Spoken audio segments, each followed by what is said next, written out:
گیا ہے تیرا ذکر کرتے کرتے یہ مقام. السلام علیکم ورحمۃ اللہ وبرکاتہ. ویلکم.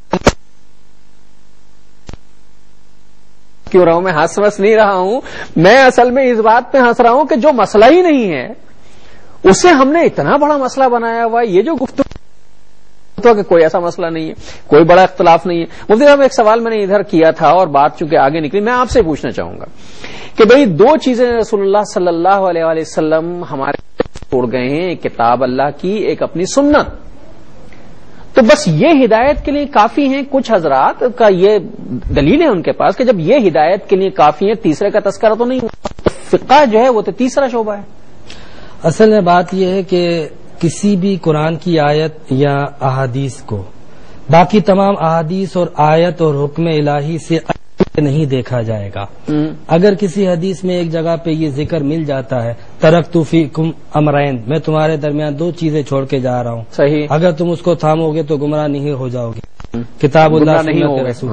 تو ایک تو یہ حدیث موجود ہے، لیکن دوسری طرف ہم دیکھتے ہیں کہ نبی کریم علیہ السلام کی حدیث بھی موجود ہے کہ حضرت معاذ بن جبل رضی اللہ تعالیٰ عنہ کو آپ یمن کا کر بھیجتے ہیں. یہ ابو داؤد شریف کی حدیث ہے. صحیح. آپ جب قاضی بناتے ہیں پوچھتے ہیں اے معاذ تم کوئی مسئلہ آئے گا کیسے حل کرو گے؟ تو حضرت معاذ بن جبل عرض کرتے ہیں یا رسول اللہ کتاب اللہ سے. تو حضور علیہ السلام فرماتے ہیں کہ اگر کتاب اللہ میں نہ پاؤ فَإِن لَمْ تَجِدْ فِي کتاب اللہ، تو عرض کرتے ہیں یا رسول اللہ پھر میں سنت رسول میں دیکھوں گا. دو ماخذ ہو گئے. السلام نے فرمایا کہ فَإِن لَمْ تَجِدْ فِي سُنَّتِ رسول اللہ، اگر تم نہیں پاؤ اللہ کے رسول کی سنت کے اندر پھر کیا کرو گے؟ حضرت معاذ عرض کرتے ہیں کہ پھر میں اپنی رائے سے اس مسئلے کو اخذ کروں گا. تو اب یہ جو آپ کہہ رہے تھے کہاں سے آیا، یہ بھی حدیث سے آیا. قرآن میں بھی آپ دیکھ لیں کہ قرآن کی بہت ساری کہ ایک مقام پہ آپ کو ملے گا اطیع اللہ و اطیع الرسول، من یطع الرسول فقد اطاع اللہ، لیکن دوسرے مقام پہ یہ بھی ملے گا کہ اطیع اللہ و اطیع الرسول و اولی الامر منکم. تو یہ اولی الامر کون ہے؟ مقصد کہنے کا یہ ہے کہ کتاب اور سنت اصل فتویٰ اصل حکم عمل اسی پر ہوتا ہے، جتنے فتوے دیے جاتے ہیں جتنے ائمہ ہیں. لیکن فقہ کا مطلب ہوتا ہے کتاب اللہ اور سنت رسول کو سمجھنا. تو جب دو چیزیں چھوڑ کے گئے رسول اللہ تو ہمیں اس کو سمجھنا ہے نا. تو فقہ اس کو سمجھنے کا نام ہے.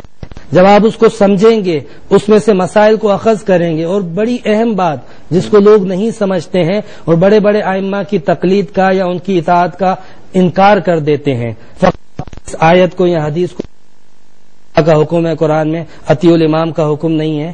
دیکھیے قرآن اصول کی کتاب ہے، اس میں ہر مسئلے کی جزیات نہیں ہے.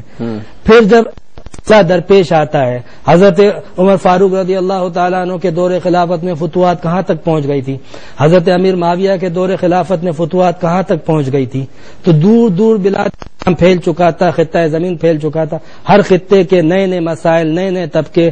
آپ یہاں پر بیٹھے ہیں، اس وقت آپ کے ساتھ کوئی مسئلہ درپیش آئے گا کہ آپ کیو ٹی وی کے فلور پہ نماز ہیں یا نہیں، محمود غزنوی صاحب، تو قرآن یا حدیث میں نہیں لکھا ہوگا کہ محمود غزنوی صاحب کیو ٹی وی کے فلور پہ نماز پڑھ سکتے ہیں، بلکہ ایک عمومی حکم ہوگا جس سے فقہا اس کی جو ہے جزیات جو ہے اس کا انطباق جو ہے وہ فردن فردن کریں گے. تو یہ تفصیلات نکالنا یہ فقہ کہلاتا ہے. اچھا مفتی صاحب میں کیو ٹی وی کے فلور پر نماز پڑھ سکتا ہوں؟ بے شک پڑھ سکتا ہوں. زمین تو نہیں ہے وہ تو اللہ نے رسول اللہ نے کہا کہ میری امت میں ساری زمین جو ہے وہ مسجد بنائی گئی ہے. جی جی جی. تو یہ فلور تو زمین سے بہت اوپر ہے، زمین کے حکم میں ہوگا. ہاں لیکن بات یہ ہے کہ وہ بھی زمین پر ہی ہے. اچھا میں جو سوال پوچھنا چاہ رہا ہوں وہ یہ کہ جب یہ ہم کہتے ہیں کہ صاحب یہ فقہ کہاں سے آیا اور تیسری چیز کہاں، تو اس میں ہوتا ہے کہ ایک ہی مسئلے پر اب آپ نے اتنی چیزیں بتائی تھی 25% اختلاف رہ جاتا ہے جو جزوی نوعیت کا. ایک ہی مسئلے پر مفتی عامر صاحب سے میں فتویٰ لیتا ہوں، یہ کوئی اور فتویٰ دیتے ہیں، میں آپ سے فتویٰ لیتا ہوں، آپ کوئی اور فتویٰ دیتے ہیں. عام آدمی اس میں الجھ جاتا ہے، یہ کیوں ہوتا ہے؟ یہ بات یہ ہے میں نے عرض کیا جہاں تک اصول کا تعلق ہے اس پر اگر آپ کوئی فتویٰ لیں گے سوال لیں گے اس پر کسی کا کوئی اختلاف نہیں ہوگا. صحیح. اور میں نے دوسری بات آپ کو یہ بھی عرض کی تھی کہ دین کے 5 شعبے معاشرت سے متعلق سوال لیں گے کسی بھی دنیا کے عالم اور مفتی سے لے لیں آپ کو کوئی اختلاف سامنے نظر نہیں آئے گا. معاشرت پر لیں، حقوق پر لیں، فرائض اور واجبات پر لیں، کسی اختلاف. اخلاقیات پر لیں گے کوئی اختلاف نہیں ہوگا، عقائد پر لیں گے کوئی اختلاف نہیں ہوگا. جیسے کہ میں نے آپ کو بتایا اللہ ایک ہے، رسول اللہ صلی اللہ علیہ وسلم پر ایمان لانا ہے، فرشتوں کا وجود برحق ہے. اس میں امام مالک، امام احمد کا کوئی اختلاف نہیں ہے، امام شافعی اور امام ابو حنیفہ رحمۃ اللہ علیہ کا کوئی اختلاف نہیں ہے. اگر تو آپ دین کے ان 3 شعبوں سے متعلق سوال پوچھیں گے، کہیں سے کوئی اختلاف نظر نہیں آئے گا، چاہے وہ مفتی عامر یا بندہ زبیر سے لے لیں یا دنیا کے کسی بھی آدمی سے لے لیں، مراکش سے لے لیں، جکارتا سے لے لیں، سعودیہ سے لے لیں یا کویت اور متحدہ عرب امارات سے لے لیں. ان 3 شعبوں سے متعلق آپ کو ایک ہی جواب ملے گا. جہاں تک تعلق ہے دین کے 2 شعبوں کا، عبادات کا اور معاملات کا، اس پہ دیا تھا کہ جو 50% جو اصول ہیں اس پر بھی آپ کو کوئی اختلافی فتویٰ نہیں ملے گا. ہر ایک امام آپ کو بولے گا کہ ظہر کی 4 رکعتیں ہیں، ہر ایک بولے گا پیسہ آنے پر زکات کرو، ہر ایک بولے گا پیسہ آنے پر حج کرو، ہر ایک بولے گا کہ صبح صادق سے لے کر آپ سحری کے وقت سے مغرب تک روزہ رکھو. اس میں کسی کا کوئی اختلاف نہیں ہوگا. اب ڈاکٹر صاحب جو ہے وہ صرف 50% وہ بھی صرف 2 شعبوں میں، عبادات اور معاملات میں.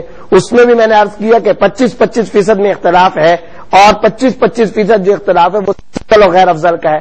اب صورت یہ بات پیدا ہوتی ہے کہ یہ ان 2 شعبوں کے 25% میں آپ کو اختلافی فتویٰ کیوں ملتا ہے؟ اس کا جواب یہ ہے ڈاکٹر صاحب، دین جو ہے تدریجی طور پر آیا ہے. دین کے تمام احکام ایک ہی وقت میں نہیں آئے، تدریجی طور پر آئے. میں اس کی چھوٹی سی مثال آپ کو بتاتا ہوں. شراب کو حرام کرنا مقصود تھا، صحیح، جب شراب کو ایک دم نہیں ہوئی. آپ کو پتا ہے کہ شراب کی حرمت کے بارے میں تدریجی ارتقاء کا ایک بڑا زمانہ آیا ہے. وہ کس طرح کہا گیا؟ صرف اور صرف یہ آیت اتار دی گئی. کیا آیت؟ شراب پیتے ہو اسمہما اکبر من نفعہما، اس میں کچھ فائدے بھی ہیں کچھ نقصان بھی ہیں، لیکن اس کے نقصان ذرا زیادہ ہے. کھڑے ہو گئے، حرام نہیں قرار دی گئی، کان کھڑے ہو گئے، اچھا اس میں نقصانات کے پہلو بھی ہیں. یہ بات اللہ تعالیٰ نے قرآنی آیت کے اندر اتار دی اور بس اب خاموشی. کیوں؟ اصل مقصود تھا دلوں کا گراؤنڈ تیار کرنا تھا عقیدہ آخرت کے لیے، توحید خداوندی کے لیے، رسول اللہ صلی اللہ علیہ وسلم کی ختم نبوت کے لیے، عقائد کے شعبے پر محنت کرنی تھی. اب معاملہ یہ تھا کہ فوری احکام آہستہ آہستہ آئے ہیں. جب عقیدہ آخرت پکا ہوگا تو پھر آپ جزوی احکام بھی لاؤ، انسانیت اس کو تسلیم کرے. ایک چھوٹا سا وقفہ. ناظرین آپ کیا کال کرنا چاہ رہے ہیں؟ میرا خیال نہ کریں تو اچھا ہے، کہ میں آپ کی طرف سے ہوں نا یہاں، لیکن دل چاہ رہا تو کر لیجیے گا کال. میں ایک وقفے سے واپس آتا ہوں.